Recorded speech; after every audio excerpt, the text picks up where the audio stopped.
Hi everyone, good morning. This is Dr. Ken. I wanted to talk today a little bit about conditioning on fitness and exercises because it's a very frequent question that I get on what exercises should I do, especially for pole. And the thing about conditioning and exercise is that, in my opinion, generally, movement is the most important thing. Frequency of movement is the most important thing. Full range of motion is the most important thing. But strengthening should almost be a byproduct of playfulness, of going out there and doing something and exploring your environment and interacting with that environment. The only reason that exercise and fitness is really important is when you're recovering from something, or when you have a very specific goal in mind of something you want to obtain. Flexibility, strengthening, all that's very important. But if you're just interested in getting in shape, whatever that means, because we're all shapes, think about what kind of way you can implement more movement in your life in a way that isn't intimidating, in a way that is fun, and in a way that doesn't make you feel like it's work, or that you have to set aside particular and special time just for that. With every activity, there's also certain patterns that are going to be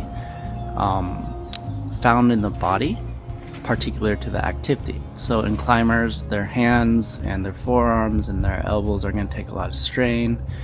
In parkour athletes, their knees, their ankles, those are very common places of stress and strain. In pole in particular, I want to say that we tend to glamorize both strength and flexibility techniques, moves. And there's some inherent risk there. However, people who are very flexible and are trying to get stronger, it's a much longer and a much harder journey for them, and they tend to hurt themselves a lot easier. And I'm talking about inherent flexibility. I'm talking about people who just naturally have flexibility, not necessarily people who have trained flexibility, because the training of flexibility, if done properly, should actually strengthen as well and stabilize as well, believe it or not, when it comes to joints. People who are strong, they have the integrity within their joints, and they have a lot of support systems to protect them should anything go wrong. So my advice for people trying to train pole is almost always to train strength first and then move into flexibility. And that's kind of a similar property of, if you think about a flexibility session, hopefully most flexibility courses are a little bit more like this, where they put emphasis on warming up the body, on building strength and integrity, on stability, especially in the small muscle groups that are easily injured, before getting into the flexibility and before the intense and deep stretching. It can get a little bit large of a topic, so I don't want to get too down the dirt road, but those are some of my thoughts.